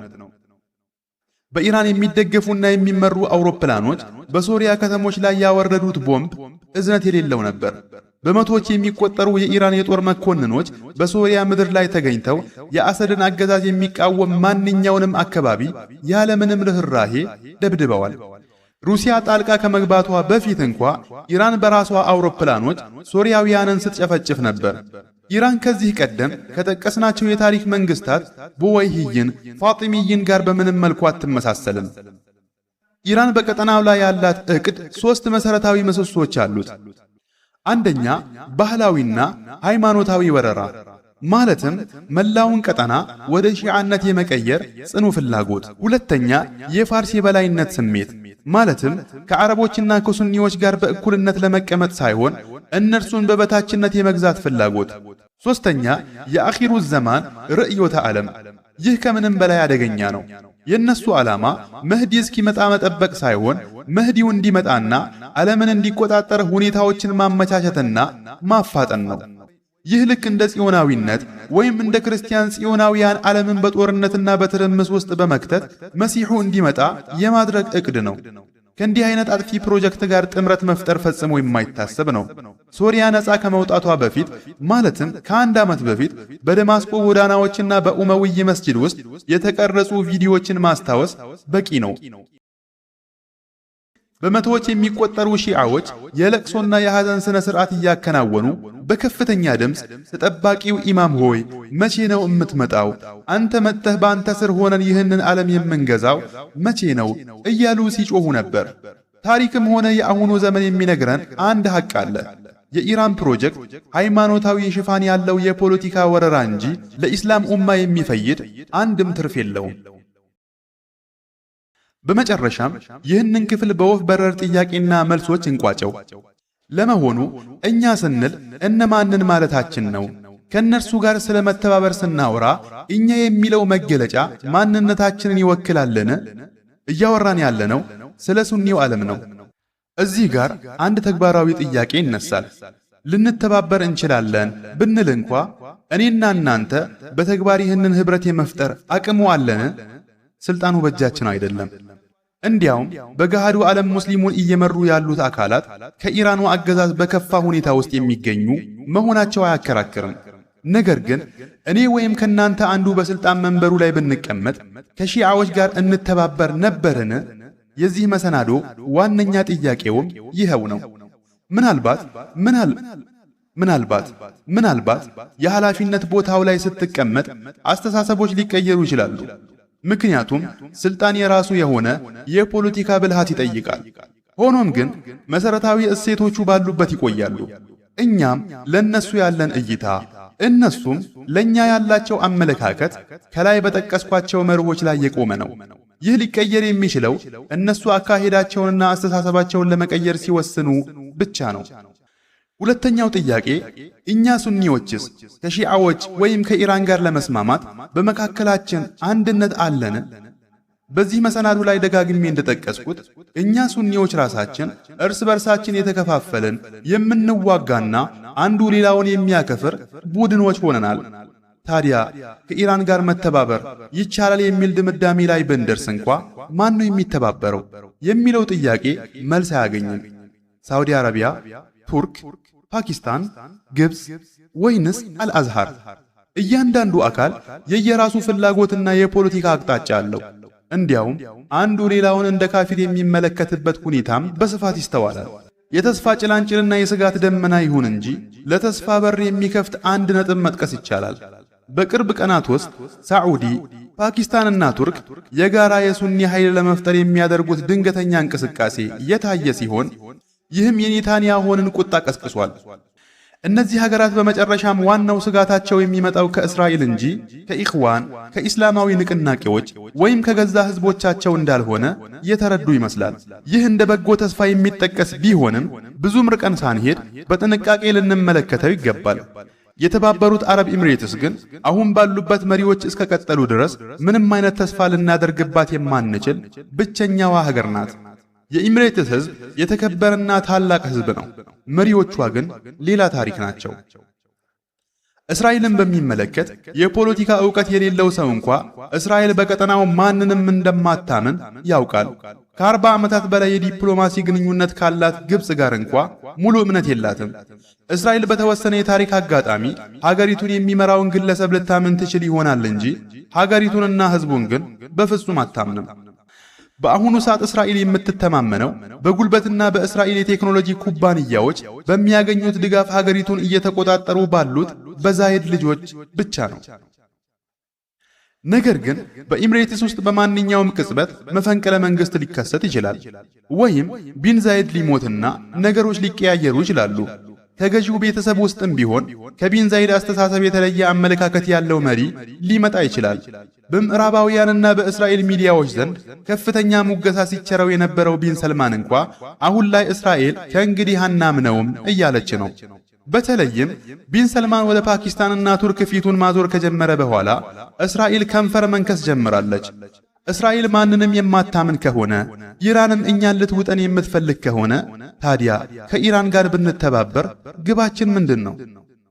እንደ ክርስቲያን ጽዮናውያንና አይሁዶች ጥምረት በፖለቲካ ብልሃት በጋራ ጥቅሞች ላይ የተመሰረተ ህብረት መፍጠር እንችላለን? ምኞቱማ አለን። ነገር ግን ይህ ከሁለቱም ወገን ከፍተኛ ፍላጎት ይጠይቃል። በአሁኑ ሰዓት ግን ይህ ፍላጎት የለም። እንደሚታየው ከሆነ ኢራን ከአይሁዶች ቀድማ እኛን ሱኒዎችን የማስወገድ ፍላጎት ያላት ትመስላለች። በመሆኑም በእስራኤል ላይ ከነሱ ጋር መተባበር የማይታሰብ ነው። የመጨረሻው ጥያቄ የአሁኑ ሁኔታችን የአንደሉስን ዘመን መኳንንት አልያም ሙሉኩ ጣዋኢፍን ይመስላልን? መልሱ አይደለም ነው። በአንደሉስ የታሪክ ምዕራፍ ከጠላት ጋር የሚተባበሩ ከሃዲ መሪዎች ነበሩ። የአሁኑ ሁኔታ ግን የተለየ ነው። ሱኒው ተበታትኗል። በውስጡም የምዕራባውያን ተላላኪዎች አሉ። ከሺዓዎች ጋርም እየተዋጋን ነው። ነገር ግን የሺዓ ፕሮጀክት ከዘመነ መኳንንቱ ጋር አይመሳሰልም። ምክንያቱም ያን የነበሩት ሱኒዎች እንጂ ሌላውን የመዋጥና ወደ ሺዓነት የመቀየር ዓላማ የነበራቸው አካላት አልነበሩም። አሁን ባለው የፖለቲካ ነባራዊ ሁኔታ ከኢራን ጋር መተባበር የሚቻል ሆኖ አይታይም። ሆኖም ግን ቀደም ሲል ደጋግሜ እንደገለጽኩት ሁሉም ነገር ሊለወጥ ይችላል። የሱኒ መሪዎች ይቀየራሉ፣ የኢራን መሪዎችም ይቀየራሉ። ሃይማኖቱ ራሱ ጽኑ ቢሆንም የሃይማኖት ትርጓሜና አረዳድ ግን ሊቀየር ይችላል። ምኞታችንም ይኸው ነው። ቀጣይ በተመሳሳይ መሰናዶ እስክንገናኝ ድረስ ወሰላሙ ዐለይኩም ወራህመቱላሂ ወበረካቱሁ።